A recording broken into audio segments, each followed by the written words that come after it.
வணக்கம். Group 2A mains வந்தாச்சு. ஒரு நீண்ட நெடிய ஒரு மிகப்பெரிய ஒரு மேரத்தான் அதோட கடைசி கட்டத்தில் இருக்கீங்க. இதுதான் கடைசி ரவுண்ட். நீங்கள் ஒரு 3 வருஷம் படிச்சிருக்கலாம், இல்லை ஒரு 4 வருஷம் படிச்சிருக்கலாம், இல்லை ஒரு வருஷம் படிச்சிருக்கலாம், 3 மாதம் படிச்சிருக்கலாம். ஆனால் உங்கள் எல்லாரோட மொத்த உழைப்பையும் டிசைட் பண்ண போகிறது அந்த 3 மணி நேரம் நீங்கள் எக்ஸாம் எழுத போகிற டைம் தான். ஸோ அதுக்கு முன்னாடியும் சில விஷயங்கள் பண்ணணும். எக்ஸாம் டைமில் என்னெல்லாம் பண்ணணும், என்னெல்லாம் பண்ணக்கூடாது அப்படின்னு சில விஷயங்கள் இருக்குது. என்னோடய எக்ஸ்பீரியன்ஸ்லேருந்து நான் அது என்னென்னு சொல்கிறேன். ஃபஸ்ட்டு பார்த்தீங்கன்னா டைமிங் மேனேஜ்மெண்ட் தான். டைமிங் நீங்கள் முன்னாடி கிளம்பி போகிறதுலேருந்து எல்லா டைமிங்குமே இருக்குது. எல்லாருக்குமே டைமிங் தெரியும்னு நினைக்கிறேன்.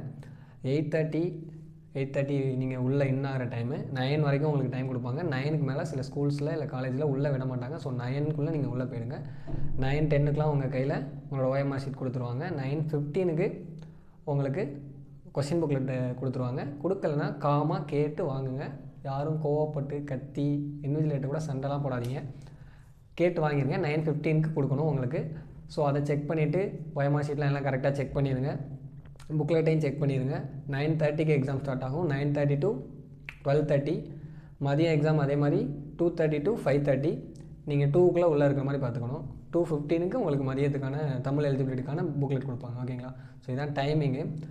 இதில் மேக்ஸிமம் என்ன நடக்கும் அப்படின்னு பார்த்தீங்கன்னா, எல்லாருமே ரொம்ப பதட்டமாக இருப்பீங்க. அஃப்கோர்ஸ் அது இருக்கிற பதட்டம் தான், இல்லைன்னு சொல்ல முடியாது.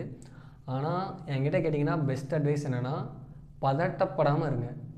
ரொம்ப காமாக இருங்க. ஏன் அப்படி சொல்கிறேன்னா, நீங்கள் எந்த அளவுக்கு காமாக அட்டன் பண்ணுறீங்களோ அந்த அளவுக்கு எக்ஸாமில் நிறையா ஸ்கோர் பண்ண முடியும். இதை நான் பர்சனலாக ஃபீல் பண்ணியிருக்கேன்.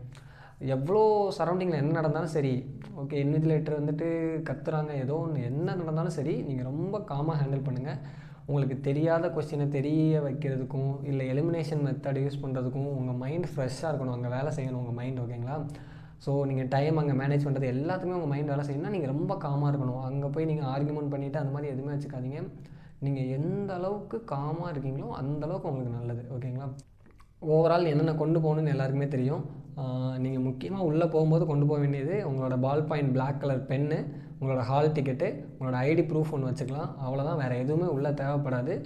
பிளாக் கலர் பென் ஒரு 3 to 4 பென் கூட வச்சுக்கோங்க. ஓகேங்களா? கொண்டு போகலாம், ஒன்றும் பிரச்சனை கிடையாது.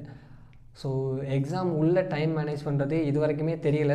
தமிழ் தனியாக தான் இருக்கும் கண்டிப்பாக 60 மார்க்குக்கு. 100 GSும் அது கூட ரீசனிங்கும் கலந்துருக்குதா இல்லை தனித்தனியாக இருக்குதான்னு தெரில. என்னோடய கெஸ் படி கண்டிப்பாக தனியாக தான் இருக்கும். ஸோ இது வரைக்கும் நீங்கள் என்ன டைம் மேனேஜ்மெண்ட் ஃபாலோ பண்ணியிருக்கீங்களோ அதே டைம் மேனேஜ்மெண்ட் ஃபாலோ பண்ணிக்கலாம். ஸோ இப்போ வந்துட்டு நான் யாரையும் மாற்ற கொலாப்ஸ் பண்ண விரும்பலை. ஆனால் என்னோடய ஐடியா என்னென்னா, ஃபஸ்ட்டு தமிழை முடிச்சிடணும். ஃபஸ்ட்டு 30 மினிட்ஸில் தமிழ் முடிச்சிடலாம். 100 மார்க் தமிழ் இருக்கும்போதே நம்ம சீக்கிரம் முடிச்சிடலாம். இப்போ 60 மார்க் தான், இப்போ 30 மினிட்ஸில் முடிச்சிடலாம் கண்டிப்பாக. அதுக்கப்புறமா ரீசனிங் உங்களுக்கு முடிக்கணும்னா ரீசனிங்கை முடிச்சுட்டு GSக்குள்ளே போங்க. ரீசனிங்க்கு 40 கொஸ்டின். அதுக்கேற்ற மாதிரி நீங்கள் இது வரைக்கும் என்ன டைம் ஃபாலோ பண்ணியிருக்கீங்களோ அதை ஃபாலோ பண்ணிக்கோங்க. ஸோ GSக்குள்ள அப்புறமா போய்க்கோங்க. கரெக்ட் டைமில் தயவு செஞ்சு முடிச்சிருங்க. அந்த லாஸ்ட் 15 மினிட்ஸில் கால்குலேட் பண்ணி எழுதுறதுக்கு மட்டும் வச்சுக்கோங்க. அந்த டைமில் உட்காந்து நீங்கள் கொஸ்டினுக்கு ஆன்சர் மார்க் பண்ணுற மாதிரி வச்சுக்காதீங்க. தயவு செஞ்சு வச்சுக்காதீங்க. இன்னொரு மிஸ்டேக் என்ன பண்ணுவாங்கன்னா, எல்லோரும் கொஸ்டின் பேப்பரில் மார்க் பண்ணிகிட்டே வந்துட்டு கடைசியாக OMRல ஷேர் பண்ணிக்கலாம் அப்படின்னு பண்ணுவாங்க. என்னை பொறுத்த வரைக்கும் அப்படி பண்ணவே பண்ணாதீங்க. ஏன் அப்படி சொல்கிறேன்னா, உங்களுக்கு ஆக்சுவலாக பார்த்தீங்கன்னா கொஸ்டின் பேப்பரில் நீங்கள் எதுவுமே மார்க் பண்ணவே கூடாது. அதுதான் ரூலு. ஸோ நீங்கள் பாட்டுக்கு மார்க் பண்ணிகிட்டே வச்சுட்டு வரீங்க. ஒரு 1 hour கழிச்சு ஒரு ஸ்குவாடோ இல்லை இன்விஜிலேட்டரோ உங்கள் OMR பார்க்குறாங்க. 1 hour எதுவுமே ஷேர் பண்ணாமல் இருக்கீங்களே அப்படின்னு ஒரு கொஸ்டின் வரதுக்கும் வாய்ப்பு இருக்குது. நீங்கள் கொஸ்டினில் மார்க் பண்ணி வச்சுருக்கிறதும் தப்பான விஷயந்தான். ஸோ இது மாதிரி யாரும் பண்ணி எதுவும் மிஸ்டேக் பண்ணி மாட்டிக்காதீங்க. அதே மாதிரி லாஸ்ட் ஒரு ½ hour எல்லாத்தையும் ஷேட் பண்ணிடலாம்னு நினைக்காதீங்க. அது ரொம்ப டஃப்பான விஷயம். நீங்கள் ஷேட் பண்ணி முடிச்சுட்டே வந்துடுவீங்க. உங்கள் 200 கொஸ்டினுக்கும் ஷேட் பண்ணி முடிச்சிருவீங்க. ஆனால் பார்த்தா புக்லெட்டில் இன்னொரு கொஸ்டின் மிச்சம் இருக்கும். அப்போ என்ன பண்ண முடியும்? அப்போ நம்மளால் எதுவுமே பண்ண முடியாது. ஸோ அந்த கொஸ்டினை பார்க்குறீங்களா, அந்த கொஸ்டினுக்கு அப்போவே ஷேட் பண்ணிடுங்க. அடுத்த கொஸ்டின் பார்க்குறீங்களா, அடுத்த கொஸ்டினுக்கு அப்போவே ஷேட் பண்ணிடுங்க. லாஸ்ட்டு 15 மினிட்ஸை கால்குலேட் பண்ணி எழுதுறதுக்கு மட்டும் வச்சுக்கோங்க.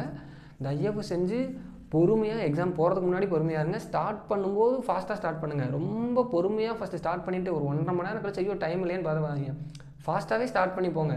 ஃபஸ்ட்டு தெரிஞ்சதெல்லாம் நான் என்ன பண்ணுவேன்னா, ஃபஸ்ட்டு தெரிஞ்ச எல்லாத்தையுமே ஒரு ரவுண்ட் ஃபுல்லாக 200 கொஸ்டினையும் ஃபேஸ் பண்ணிவிட்டு அதுக்கப்புறம் தான் 2வது ரவுண்டு தான் தெரியாத கொஸ்டின் ஃபேஸ் பண்ணுவேன். ஃபஸ்ட்டு தெரிஞ்ச கொஸ்டினை என்னால் எவ்வளோ சீக்கிரம் போட முடியுமோ போட்டு முடிச்சிடுவேன். அதுதான் எனக்கு ஒர்க்கான ஸ்ட்ராட்டஜி.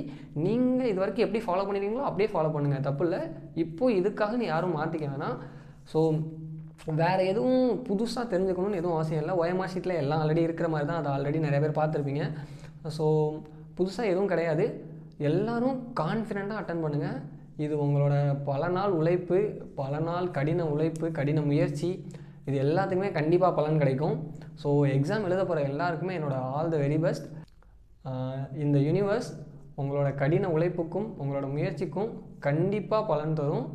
எக்ஸாம் எல்லோரும் எழுதிட்டு வந்துட்டு ஹாப்பியாக ரிலாக்ஸாக நல்லா ரெஸ்ட் எடுங்க. ஏன்னா இதுக்காக நீங்கள் ரொம்ப கஷ்டப்பட்டுருப்பீங்க, ரொம்ப உழைச்சிருப்பீங்க, எனக்கும் தெரியும். ஏன்னா இதே மாதிரி தான் போன வருஷம் குரூப் 2 2A மெயின்ஸில் நாங்கள் இருந்தோம். ஸோ இப்போ அந்த ஸ்டேஜில் நீங்கள் இருக்கீங்க. எல்லாருமே நல்லபடியாக எழுதுங்க, எழுதிட்டு வந்துட்டு காமாக ரெஸ்ட் எடுங்க. ஸோ எழுத போகிற எல்லாருக்குமே என்னோடய ஆல் தி பெஸ்ட்.